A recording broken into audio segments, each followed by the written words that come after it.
Smart കോർണറിലേക്ക് സ്വാഗതം. പ്രായോഗിക മലയാളത്തിൻ്റെ എക്സാമിന് നമുക്ക് പ്രതീക്ഷിക്കാവുന്ന പ്രധാനപ്പെട്ട ചോദ്യങ്ങളാണ് നമ്മളിന്ന് നോക്കുന്നത്. ഒന്നാമത്തെ ചോദ്യം നമുക്ക് നോക്കാം. പാദാനുപാത വിവർത്തനം, ആശയ വിവർത്തനം ഇവ എന്താണെന്ന് വ്യക്തമാക്കുക. പാദാനുപാത വിവർത്തനം എന്താണെന്ന് നോക്കാം. സ്വതന്ത്ര കാര്യങ്ങളുടെ ആശയം പാദാനുപാതമായി വിവർത്തനം ചെയ്യുന്നതിനെയാണ് ഇത് സൂചിപ്പിക്കുന്നത്. ശാസ്ത്ര വിവർത്തനങ്ങളിൽ ഇത് സാധാരണമായിട്ട് ഉപയോഗിക്കുന്നു. ആശയ വിവർത്തനം സ്വതന്ത്ര ആശയം സ്വീകരിച്ച് ലക്ഷ്യഭാഷയിലേക്ക് ആശയം പകർത്തുന്ന രീതിയാണിത്. കവിത, സാഹിത്യം തുടങ്ങിയ മേഖലകളിൽ ഇത് പ്രയോജനപ്പെടുത്തുന്നു. അതായത് ആ കഥയുടെ അല്ലെങ്കിൽ ലേഖനത്തിന്റെ ആശയം എന്താണോ എന്ന് മനസ്സിലാക്കിയിട്ട് അത് നമ്മുടേതായ രീതിയിൽ ലക്ഷ്യഭാഷയിലേക്ക് എഴുതുന്നതിനെയാണ് ആശയ വിവർത്തനം എന്ന് പറയുന്നത്. അടുത്ത ചോദ്യം നോക്കാം. കോവിലന്റെ മാസ്റ്റർ പീസായ നോവൽ ഏതാണ്? കോവിലന്റെ മാസ്റ്റർ പീസായിട്ടുള്ള നോവൽ ഹിമാലയമാണ്. അടുത്ത ചോദ്യം നോക്കാം. കോവിലനെ പ്രധാനമായും ഏത് നിലയിലാണ് അറിയപ്പെടുന്നത്? കോവിലനെ ഒരു പട്ടാള കഥാകാരൻ എന്ന നിലയിലാണ് അറിയപ്പെടുന്നത്.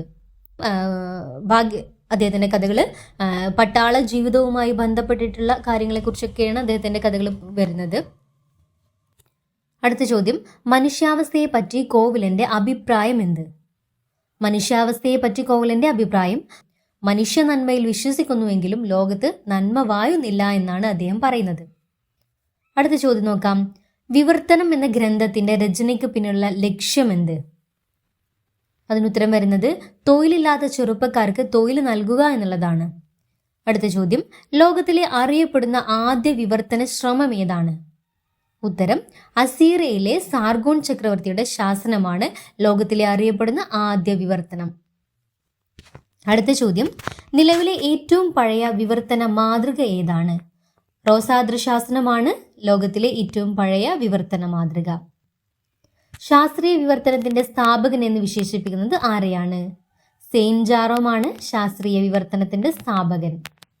അടുത്ത ചോദ്യം നോക്കാം. വിവർത്തനത്തിനായി ഒരു പണ്ഡിത സംഘം സ്ഥാപിച്ചതാര്? ഖലീഫ അൽ മാമുൽ ബാഗ്ദാദിൽ വെച്ചിട്ടാണ് ഇത് ചെയ്യുന്നത്. ലാറ്റിനിൽ നിന്നും ജർമ്മൻ ഭാഷയിലേക്ക് ബൈബിൾ വിവർത്തനം നിർവഹിച്ചത് ആരാണ്? മാർട്ടിൻ ലൂതർ ആണ് ഇത്തരം വിവർത്തനം ചെയ്തിട്ടുള്ളത്. അടുത്ത ചോദ്യം നോക്കാം. പ്രാകൃത്യത്തിന്റെ സംസ്കൃത വിവർത്തനത്തിന് പറയുന്ന പേരെന്താണ്? അതിനുത്തരം വരുന്നത് ഛായ എന്നാണ്. അടുത്ത ചോദ്യം. ലക്ഷ്യഭാഷ, സ്വോത്രഭാഷ ഇവ എന്തെന്ന് വ്യക്തമാക്കുക. ഏത് ഭാഷയിൽ നിന്ന് വിവർത്തനം ചെയ്യുന്നു അതാണ് സ്വോത്രഭാഷ. ഏത് ഭാഷയിലേക്കാണ് വിവർത്തനം ചെയ്യുന്നത് അതിനെ ലക്ഷ്യഭാഷ എന്നുമാണ് പറയുന്നത്. അടുത്ത ചോദ്യം. സ്വതന്ത്ര തർജ്ജമക്കാരനെന്ന് ഭാഷയെയും സാഹിത്യത്തെയും പരിപോഷിക്കുന്നതെന്ന് നിരീക്ഷിച്ചത് ആരാണ്? ബെഞ്ചമിനാണ് അതിനുത്തരം. അടുത്ത ചോദ്യം. തർജ്ജമ മൊഴിമാറ്റത്തിനപ്പുറമാണ് എന്ന് തിരിച്ചറിഞ്ഞ സൈദ്ധാന്തികർ ആരെല്ലാമാണ്? സെഹാറ്, ലെ ഫെവറോ എന്നിവരാണ്. അടുത്ത ചോദ്യം. എം.ആർ. നായരുടെ ഒഥല്ലോ തർജ്ജമയ്ക്ക് പിന്നിലുള്ള ലക്ഷ്യം എന്താണ്? അദ്ദേഹം പറയുന്നത് ഷേക്സ്പിയറുടെ മഹത്വത്തിനു നേരെ മലയാളിയുടെ കണ്ണു തുറപ്പിക്കുക എന്നുള്ളതാണ് അതിൻ്റെ ലക്ഷ്യം. അടുത്ത ചോദ്യം. തർജ്ജമയെ സ്വാർത്ഥമാക്കുന്ന പഠന രീതി ഏതാണ്? സംസ്കാര പഠനമാണ്. തർജ്ജമയുടെ 2 ഭാഗങ്ങൾ ഏതെല്ലാം? ഒന്ന് വ്യാപാരം, സാഹിത്യതത്വം. രണ്ടാമത്തത് തർജ്ജമയുടെ ഫലം, രാഷ്ട്രീയം. ഇവയാണ്. അടുത്ത ചോദ്യം. ഏതു തർജ്ജമയും അപൂർണമാണെന്നും പക്ഷപാതപരമാണെന്നും സമർത്ഥിച്ചത് ആരാണ്? ഗായി സ്പിവാക്കാണ് ഇത് സമർത്ഥിച്ചത്. അടുത്ത ചോദ്യം. നവീന തർജ്ജമ പഠനം തർജ്ജമക്കാരനെ ഉപമിക്കുന്നത് ആരോടാണ്? സംവിധായകനോടാണ് നവീന തർജ്ജമ പഠനം തർജ്ജമക്കാരനെ ഉപമിക്കുന്നത്. അടുത്ത ചോദ്യം. ഉത്തമനായ പ്രാസംഗികൻ ഉത്തമരായ മറ്റെല്ലാ കലാകാരന്മാർക്കും ഒപ്പം ഉണ്ടാകുന്നവനാണ്, ഉണ്ടാക്കപ്പെടുന്നവനല്ല. ഇത് അഴീക്കോടിന്റെ ഒരു പ്രസ്താവനയാണ്. അഴീക്കോടിന്റെ പ്രസംഗകല എന്ന ലേഖനത്തെ അടിസ്ഥാനമാക്കി ഈ ഒരു പ്രസ്താവന ചർച്ച ചെയ്യുക എന്നുള്ളതാണ് ഒരു ചോദ്യം വരുന്നത്. അതിനുത്തരം നോക്കാം. മനുഷ്യനെ സമൂഹത്തിൽ ശ്രദ്ധേയനാക്കുന്ന ഏറ്റവും വലിയ കലകളിൽ ഒന്നാണ് പ്രസംഗകല. വാക്കുകൾക്ക് ഹൃദയങ്ങളെ കീഴടക്കാനും ജനങ്ങളെ പ്രചോദിപ്പിക്കാനും കഴിയും. സുകുമാർ അഴീക്കോടിന്റെ പ്രസംഗകല എന്ന ലേഖനം പ്രസംഗികനെ മഹാനാക്കുന്ന ഗുണങ്ങളെപ്പറ്റി വളരെ ഗൗരവത്തോടെ ചർച്ച ചെയ്യുന്നു. അഴീക്കോടിന്റെ അഭിപ്രായത്തിൽ പ്രസംഗം ഉണ്ടാകുന്നതാണ്, ഉണ്ടാക്കപ്പെടുന്നവനല്ല എന്നാണ്. എല്ലാ കലാകാരന്മാരെ പോലെ തന്നെയും പ്രസംഗത്തിലും ചില ജന്മസിദ്ധമായ കഴിവുകൾ ഉണ്ടായിരിക്കണം.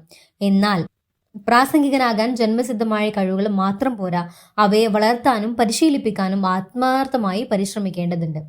പ്രസംഗത്തിന് ഏറ്റവും പ്രധാനം സ്വരസമ്പത്താണ്. അതിയായി നേർത്തതോ അതിയായി കനത്തതോ ആയ ശബ്ദമല്ല, ഗൗരവമുള്ള പുരുഷ സ്വരമാണ് ശ്രോതാക്കളുടെ മനസ്സ് കീഴടക്കുന്നത്. ശബ്ദത്തിൽ വിജ്ഞാനവും വികാരവും വിചാരവും നിറഞ്ഞിരിക്കണം. ഒരു പ്രാസംഗികൻ വിജയിക്കണമെങ്കിൽ ആത്മാർത്ഥതയും വൈകാരികമായ ധീരതയും അനിവാര്യമാണ്.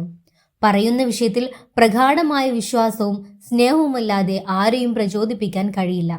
തന്റെ ആശയങ്ങൾക്കായി ജീവൻ പോലും ഒഴിഞ്ഞുവെക്കാൻ തയ്യാറാകുന്ന ധീരതയാണ് ഡൊമസ്തനിസസ്, വെബ്സ്റ്റർ, ഹിറ്റ്ലർ തുടങ്ങിയവരെ ചരിത്ര പ്രസിദ്ധരാക്കിയതെന്ന് അഴീക്കോട് പറയുന്നു. ഒരു നല്ല പ്രാസംഗികയുടെ ആയുധങ്ങൾ വിജ്ഞാനം, വിവേകം, വികാരം എന്നിവയാണ്.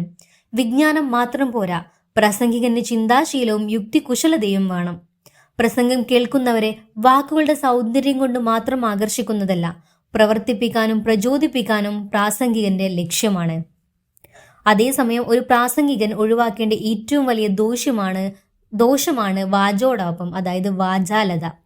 ഉള്ളടക്കമില്ലാതെ അലങ്കാര വാക്കുകൾ മാത്രം നിറച്ച് പ്രസംഗങ്ങൾ ശ്രോതാക്കൾക്ക് പ്രയോജനകരമല്ല.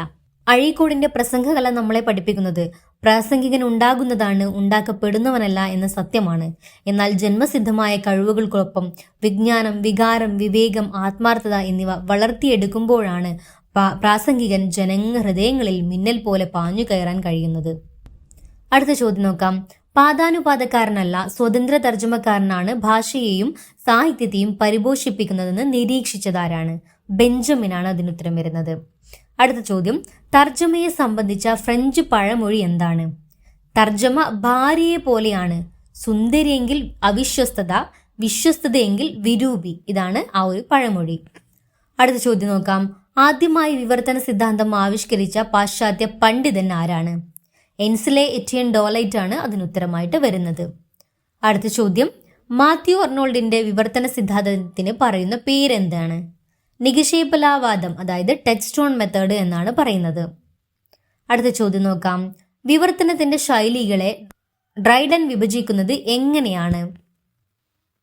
പദവിവർത്തനം, പരാവർത്തനം, അനുകരണം, ഇങ്ങനെ 3ആയിട്ടാണ് ഡ്രൈഡൻ വിഭജിച്ചിട്ടുള്ളത്. ഇനി ഓരോന്നും എന്താണെന്ന് കൂടി നമുക്ക് ഈ ഒരു അവസരത്തിൽ പറഞ്ഞു പോകാം. ഒരു 2 മാർക്കിന്റെ ക്വസ്റ്റ്യനൊക്കെ ആയിട്ട് ചിലപ്പോൾ വരാവുന്ന ചോദ്യമാണ്, നമുക്കൊന്ന് പറഞ്ഞു പോകാം. ആദ്യം നമ്മൾ നോക്കുന്നത് പദവിവർത്തനമാണ്. പദവിവർത്തനം എന്നാൽ ഒരു ഭാഷയിലെ ഒരു പദം മറ്റൊരു ഭാഷയിലെ അതിന് തുല്യമായ പദത്തിനെ മാറ്റി വെക്കുന്നതിനെയാണ് അല്ലെങ്കിൽ മാറ്റി എഴുതുന്നതിനെയാണ് പദവിവർത്തനം എന്ന് പറയുന്നത്. ഉദാഹരണം ബുക്ക് എന്നുള്ള ഇംഗ്ലീഷ് വാക്ക് മലയാളത്തിലേക്ക് തർജ്ജമ ചെയ്യുമ്പോൾ പുസ്തകം എന്ന വാക്ക് കിട്ടുന്നു. അതുപോലെ വാട്ടർ, വെള്ളം എന്ന് പറയുന്നത്, ഇതിന് പദത്തിനു പദം മാറ്റം വരുന്നു. അടുത്തത് പരാവർത്തനമാണ്. പരാവർത്തനം എന്ന് പറഞ്ഞാൽ ഒരു വാചക ഭാഗം അർത്ഥം മാറ്റാതെ മറ്റൊരു രീതിയിൽ പുനരാഖ്യാനം ചെയ്യുന്നതിനെയാണ്. അർത്ഥം അതേപടി രൂപം മാത്രം മാറുകയുള്ളൂ. ഉദാഹരണം നമുക്ക് നോക്കാം. അവൻ വളരെ ബുദ്ധിമാനാണ്.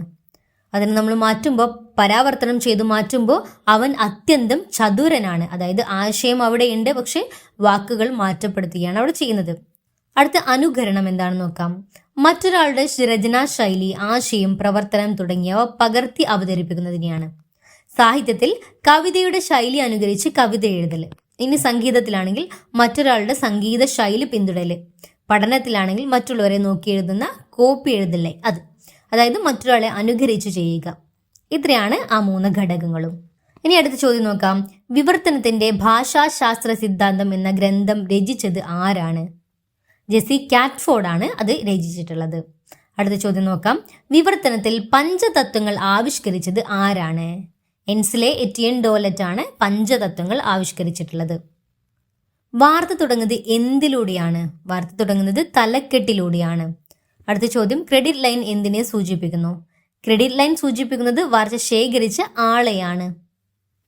അടുത്ത ചോദ്യം, പ്ലേസ് ലൈൻ എന്തിനെ സൂചിപ്പിക്കുന്നു? പ്ലേസ് ലൈൻ സൂചിപ്പിക്കുന്നത് സംഭവം നടന്ന സ്ഥലത്തെയാണ്. അടുത്ത ചോദ്യം, വാർത്തയുടെ എഴുത്തുഘടന ഏതാണ്? വാർത്തയുടെ എഴുത്തുഘടന ഇൻവെർട്ടഡ് പിരമിഡ് സിസ്റ്റമാണ്, അല്ലെങ്കിൽ ഇൻവെർട്ടർ പിരമിഡ് ഘടനയാണ്. അടുത്ത ചോദ്യം, വാർത്തയുടെ തുടക്കം അറിയുന്നത് എങ്ങനെയാണ്? ഇൻട്രോ എന്നാണ് വാർത്തയുടെ തുടക്കം അറിയുന്നത്. പ്രത്യക്ഷത്തിൽ ആദ്യം ജനങ്ങളെ വായനയിലേക്ക് നയിക്കുന്നത് എന്ത്?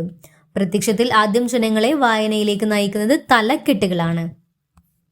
അടുത്ത ചോദ്യം, മികച്ച റിപ്പോർട്ടിങ്ങിനുള്ള സ്റ്റേറ്റ്സ്മാൻ അവാർഡ് നേടിയ ആദ്യ മലയാളി ജോയ് തിരുമൂലപുരമാണ്. അടുത്തത്, ബൈലൈൻ എന്തിനെ സൂചിപ്പിക്കുന്നു? ബൈലൈൻ സൂചിപ്പിക്കുന്നത് ക്രെഡിറ്റ് ലൈനിനു പകരം റിപ്പോർട്ടറുടെ പേര് കൊടുക്കുന്നതിനെയാണ്. ഇൻട്രോ അഥവാ ലീഡ് എന്നാൽ എന്ത്? ഇൻട്രോ അഥവാ ലീഡ് എന്നത് ഒരു വാർത്തയിലെ പ്രധാനപ്പെട്ട പാരഗ്രാഫുമാണ്. സ്റ്റേറ്റ്സ്മാൻ അവാർഡ് ജോയ് തിരുമൂലത്തിന് നേടിക്കൊടുത്ത പരമ്പര ഏതാണ്? ഇടമലക്കുടിയിലെ മുതുവന്മാർ എന്ന പരമ്പരയാണ് അദ്ദേഹത്തിന് ആ അവാർഡ് നേടിക്കൊടുത്തത്.